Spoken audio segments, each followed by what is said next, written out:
At the Police Canine Training Center nestled in rural Pennsylvania, there was one name everyone spoke with frustration: Rex, a 3-year-old German Shepherd. Rex had the ideal bloodline, sharp instincts, and physical strength perfect for a police or military canine. But that's where the promise ended. In every other way, he was considered a failure. Rex had been through 5 different trainers. Each one tried a different approach: strict discipline, calm bonding, reward-based training, but none could get through to him. He bit during leashing, barked through drills, and completely ignored commands. He didn't obey. He didn't trust. And worst of all, he didn't care. "He's too wild," one trainer had said, holding up a bandaged wrist. "He's not cut out for service," another declared, packing up his gear. Even Dana, the most experienced and patient of them all, began doubting if Rex could ever be rehabilitated. Every dog that came through the center was trained to protect and serve. Most completed their courses in under a year. But Rex had been there for over 15 months, with little to show for it except scratched walls and shredded harnesses.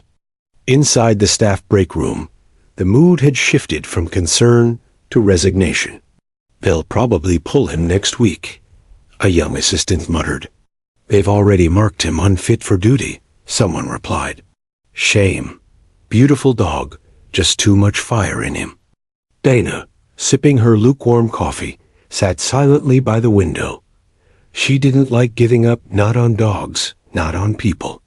But Rex had pushed every limit. She thought of the time he slipped his leash and charged toward a fence, or the day he nearly tore through a training vest with one snap of his jaw. There was anger in him, or maybe fear. She couldn't quite tell. Then, just as the staff were finalizing paperwork to have Rex removed from the program and possibly relocated to a long-term kennel, an unexpected call came in. A non-profit organization that worked with visually impaired children had scheduled a visit to the center. It wasn't uncommon. They often brought groups in to meet trained dogs and learn about their abilities. The idea was to inspire the children, and in some rare cases, match them with future service animals. This time, a special request was made. An 11-year-old boy named Ethan, completely blind since age 2, wanted to visit the training grounds. He had a deep fascination with dogs, even though he'd never actually seen one. His mother said that despite being blind, Ethan had a special sense about people and animals. Dana looked at the request form and frowned slightly when she read Ethan's note. "I don't want to meet the perfect dogs. I want to meet the one no one understands." She blinked. Was this a joke? Who had told him about Rex? Out of curiosity more than anything else, she called the boy's mother. "I'm sorry," Dana said, "but how did Ethan hear about a dog that's not even up for adoption?" His mother hesitated. "He didn't. He just said it out of the blue." Dana's fingers tapped her desk slowly. She glanced across the hall where Rex lay in his kennel, his golden eyes still sharp, still restless. "He's not safe," she warned. "I trust my son," came the quiet reply.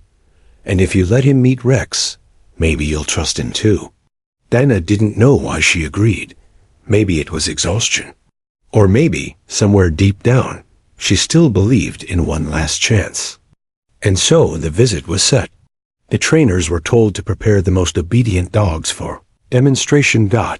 But no one expected what would happen when the blind boy walked through the doors. Least of all Rex.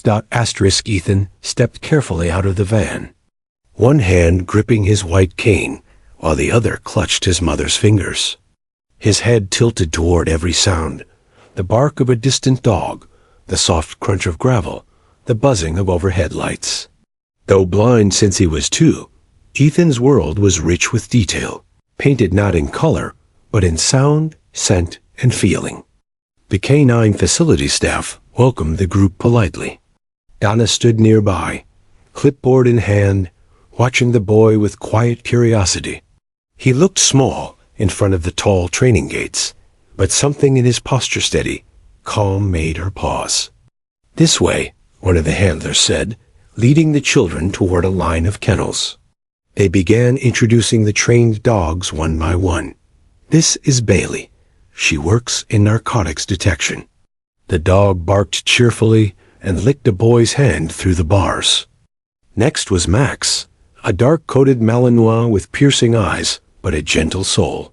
He can detect a person hiding in a forest from over 200 feet away. Max pressed his nose to Ethan's hand, and Ethan smiled softly. But after meeting 3 dogs, Ethan began to drift. His mother noticed him tilting his head, his expression oddly focused.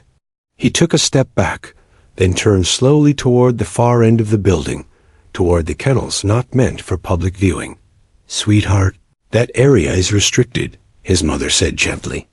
Ethan didn't answer. He simply whispered, "There's someone over there." Dana froze. There was only one dog housed in that corner, Rex. No one had brought him up. No one had mentioned his name. In fact, he had been intentionally left off the tour to prevent any risks. But now Ethan was walking toward him, tapping his cane lightly as he went. Dana hurried to intercept. "I'm sorry. That kennel isn't open for visitors." Ethan stopped in front of her. "Is there a dog over there?" She hesitated. "Yes, but he's not like the others. He's difficult." Ethan tilted his head again, almost as if listening beyond the walls. "He's lonely." The words hit Dana like a gust of wind. Behind the door, Rex let out a low, uncertain growl. "Please," Ethan said. "Just for a minute." Dana looked at the boy, then at the steel door. Her training said no. But something else, something deeper, told her to trust the moment. "Stay back," she said, signaling to a nearby trainer to prepare the emergency release just in case. Slowly, cautiously, she unlocked the door and cracked it open. Rex stood at the back of his kennel, muscles tense, eyes locked onto the unfamiliar figure in front of him. Ethan didn't flinch. He took a slow step forward and reached out a hand, stopping just short of the bars. The room was silent, every trainer holding their breath. Rex didn't bark.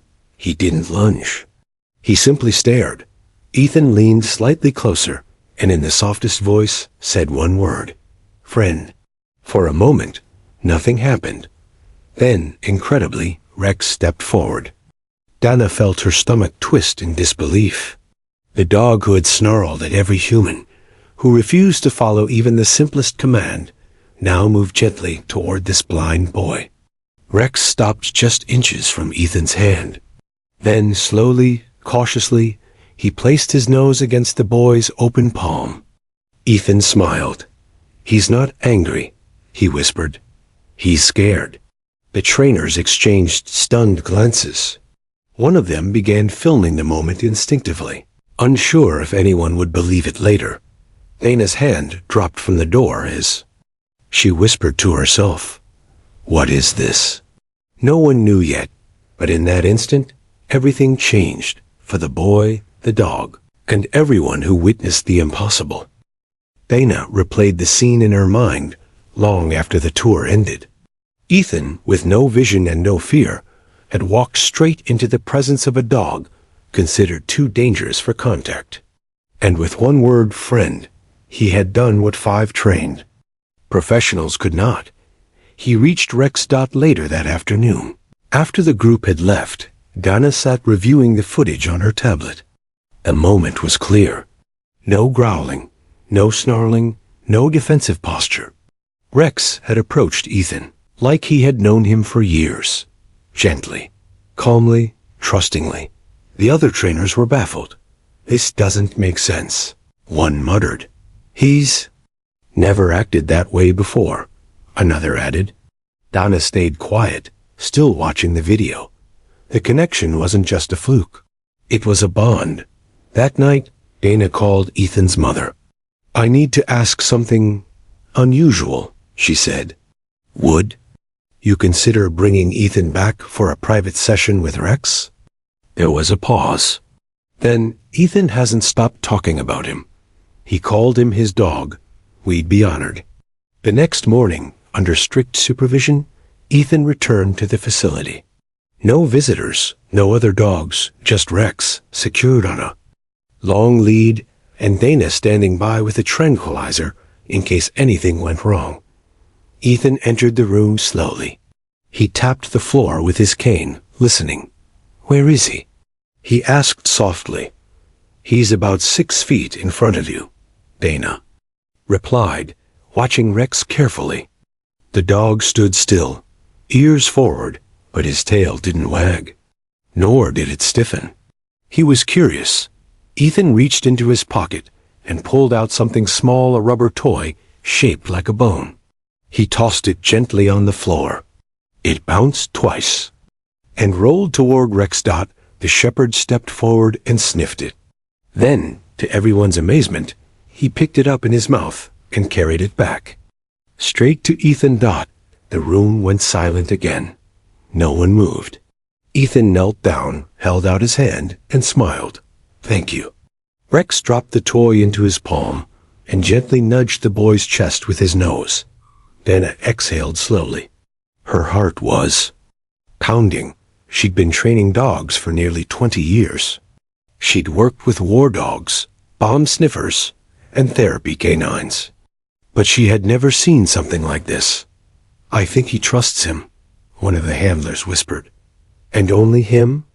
Over the next week, Ethan visited the center 3 more times. Each time, Rex responded to his voice, followed his steps, and even began recognizing simple words. Sit, come, stay. But only when Ethan gave the commands. With everyone else, Rex remained wary, distant, defensive. Dana reviewed her notes one night and wrote a sentence she never thought she'd put on paper. Dog may be untrainable by conventional methods, but is responsive to blind child's presence and voice. Recommend further supervised bonding. She couldn't explain it scientifically. Theories were thrown around. Maybe Ethan's blindness made his energy more peaceful.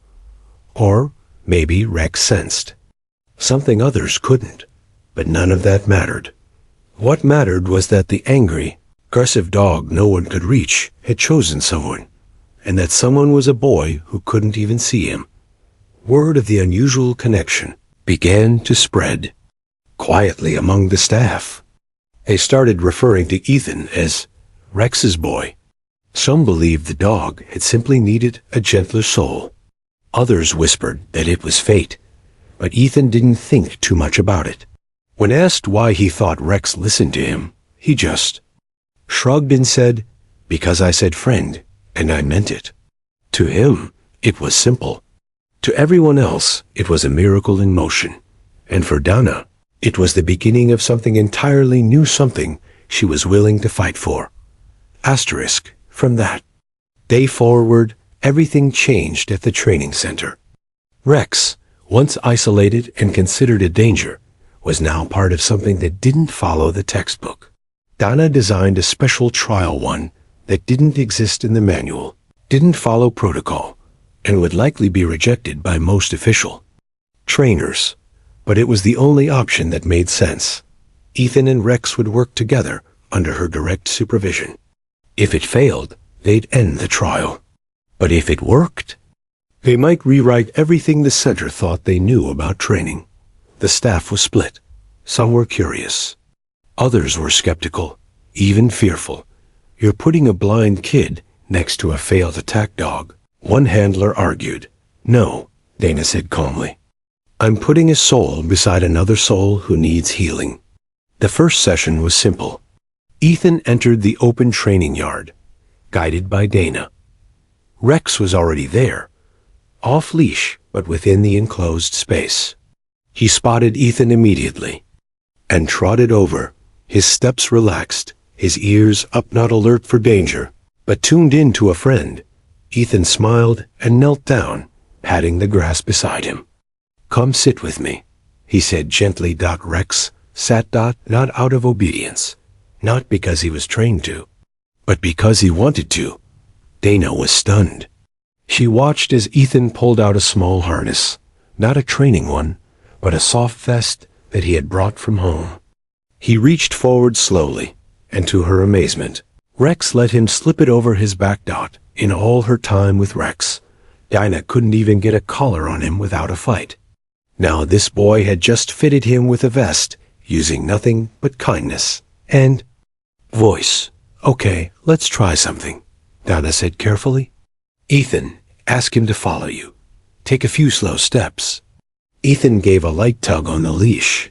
"Come, friend." Rex followed step by step. They walked a straight path across the yard. Ethan used his cane to navigate, and Rex stayed perfectly at his side, not pulling, not veering, just moving with him as if he had always been there. The small crowd watching them stood frozen. Phones quietly recorded. Even the harshest critics were speechless. Over the next week, Ethan visited daily. Rex responded to every word, every gesture. They practiced sitting, walking, turning, everything that usually took months. Ethan used soft encouragement, no force. And Rex, for the first time in his life, didn't resist. Dinah documented every interaction. She kept video logs, notes, progress charts. It wasn't just about proving that Ethan could bond with Rex. It was about protecting them both from what she feared might come next. By the fourth session, something extraordinary happened. Ethan tripped on an uneven patch of ground. He stumbled forward, nearly hitting the dirt. Rex leapt ahead, gently bracing himself under the boy's side, keeping him from falling. Everyone gasped. Did he just catch him? One staff member whispered. He protected him, Dinah replied. On instinct. It was the very behavior Rex was meant to learn, but had refused with every professional trainer. And now he'd done it on his own, for a child who couldn't even see the act. Later that day, Ethan sat cross-legged on the ground with Rex's head in his lap. He ran his fingers across the dog's thick fur and whispered, "I think you are just waiting for someone to trust you first." Rex let out a soft huff, not of annoyance, but of comfort. The yard was quiet, but it was the kind of quiet filled with meaning. Dana wiped a tear from her cheek as she looked on. She had seen service dogs formed through discipline, focus, and hours of drills. But this was something else entirely. This was love, loyalty, and healing between two beings who had once been told they were broken, and neither of them believed it anymore. As the days turned into weeks, the bond between Ethan and Rex deepened into something undeniable. Every morning, Ethan would arrive at the facility with a gentle voice and a pocket full of treats. And every morning, Rex would greet him with a wagging tail and an alert posture. No barking, no resistance, just quiet devotion. But outside the safety of their sessions, doubts began to creep in. One afternoon, while Dana was reviewing the training logs, her phone buzzed. It was a call from the K9 Oversight Board. A soft, serious voice on the other end asked for a formal update on Rex's status. Rumors of a child training a failed dog had begun circulating, and not everyone found it heartwarming. Are you allowing an unqualified minor to handle a rejected K9? The voice asked. Dana felt the tension climb in her chest. It's under supervised training with documented progress. And he's not unqualified. He's extraordinary. There was a pause. We'll be conducting a review. You'll receive the official notice by Monday. The line went dead. Dana slowly lowered the phone. A review meant potential shutdown. If the board determined Rex was still unstable, the partnership could be forcibly ended. Worse, Rex might be removed from the program, entirely, possibly euthanized, due to his behavioral history. She stared out the window at the training yard, where Ethan was laughing as Rex chased a rolling ball across the grass.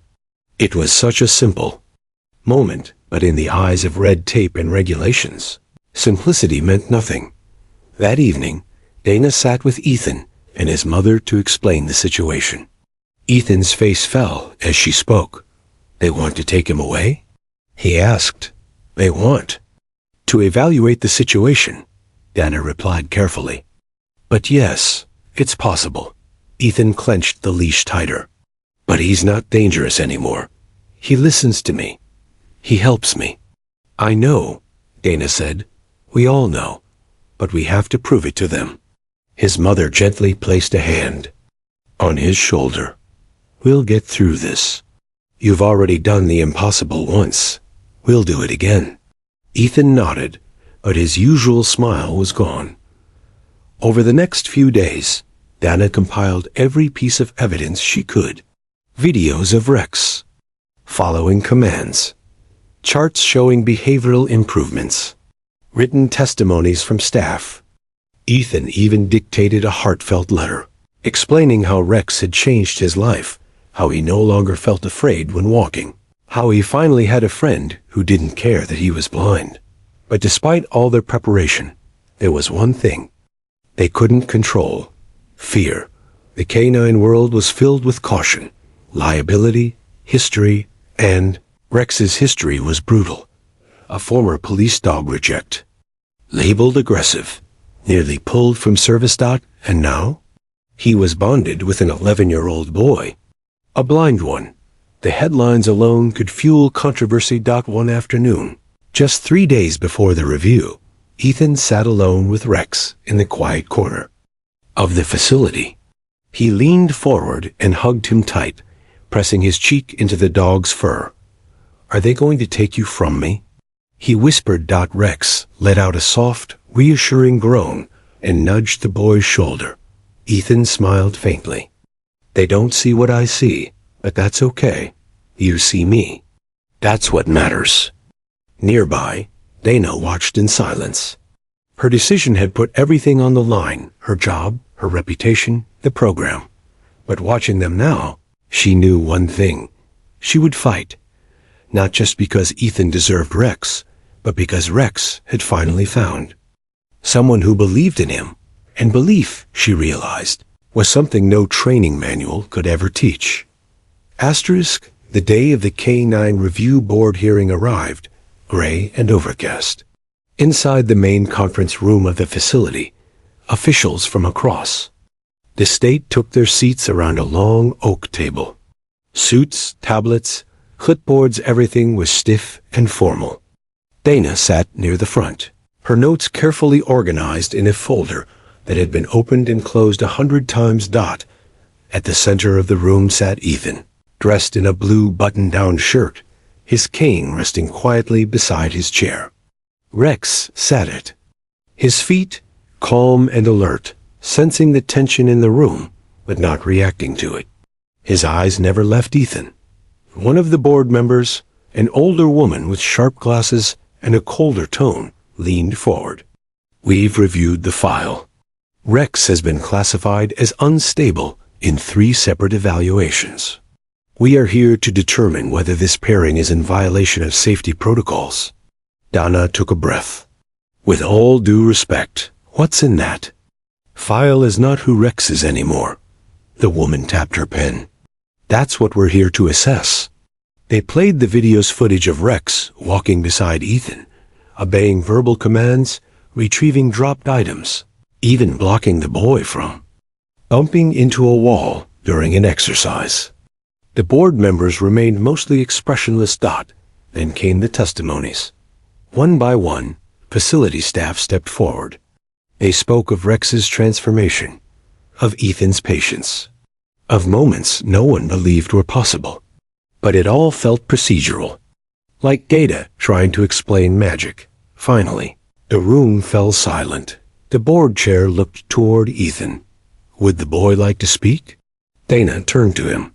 You don't have to if you're not ready. Ethan nodded. I want to. He stood slowly, one hand on Rex's head for support. The room was silent, all eyes on a child who couldn't even see them watching. I know what people think when they hear I'm blind, Ethan began. They think I'm weak, that I can't protect myself, that I need help. He paused and reached down to touch Rex's back. But Rex doesn't treat me like that. He listens to me. He doesn't care that I can't see. He follows my voice. Because I talk to him like a person, not like something broken. A murmur ran through the room, but Ethan kept going. I know what Rex used to be. I read the reports, but people change. Dogs change too. I didn't need him to be perfect. I just needed him to be real. And he needed someone who wouldn't give up on him. His mother sniffled quietly behind him. Donna sat frozen, tears in her eyes. I may not be a certified trainer, Ethan said, but I know how to love, and that's all Rex ever needed. He stepped back and sat down. Rex immediately laid his head on Ethan's foot. The board members looked at one another. Something unspoken passed between them. After 10 minutes of quiet deliberation, the chair returned.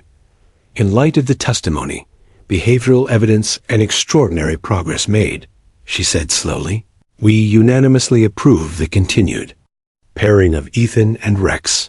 The room erupted in soft gasps. Dana covered her mouth.